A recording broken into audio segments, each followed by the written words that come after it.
तुम्ही सोशल मीडियावरती all eyes on रफान असा फोटो ठेवलेला स्टेटस किंवा व्हिडिओ पाहिला तर असेल, तर नेमकं काय आहे हे प्रकरण आणि हा फोटो कसा ट्रेंड झाला आहे, आज आपण हे पाहणार आहोत। तर 7 ऑगस्ट 2023 मध्ये इस्रायलवरती हल्ला झाला आणि त्याला प्रतिउत्तर म्हणून इस्रायलने गाझा हल्ला केला। तेव्हा असं मत बांधलं गेलं की रफा ही जागा एक सेफ प्लेस असेल, कारण इस्रायलने नॉर्थ गाझा आणि सेंट्रल गाझा यावरती हल्ला केला होता। तेव्हा इस्रायल आणि पॅलेस्टाईन असा संघर्ष सुरू झाल्यामुळे आपला बचाव करण्यासाठी अनेक पॅलेस्टाईन लोक रफामध्ये ठिकाणी स्थापित झाले, परंतु इस्रायलने रफावरती सुद्धा अटॅक करायला चालू केले। तेव्हा इंटरनॅशनल कोर्ट ऑफ जस्टिस तसेच अनेक देशांनी इस्रायलला विनंती केली होती की त्यांनी गाझावरती हल्ला करू नये, कारण तिथे सामान्य नागरिक मोठ्या प्रमाणात एकत्र राहिले आहेत, त्यात त्यांना कोणतीही इजा होऊ नये।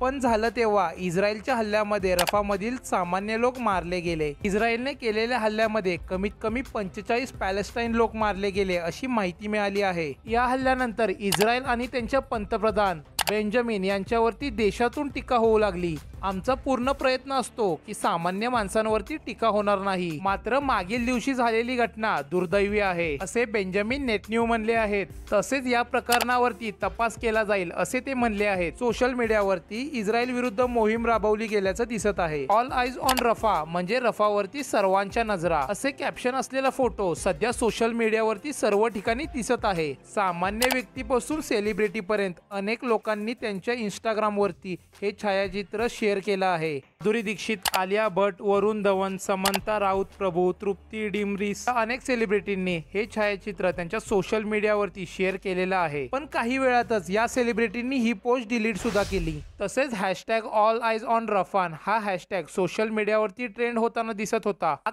आणि याला रिस्पॉन्स म्हणून इस्रायल सरकारने एक कॅम्पेन लॉन्च केला आहे, वेअर युअर आईज।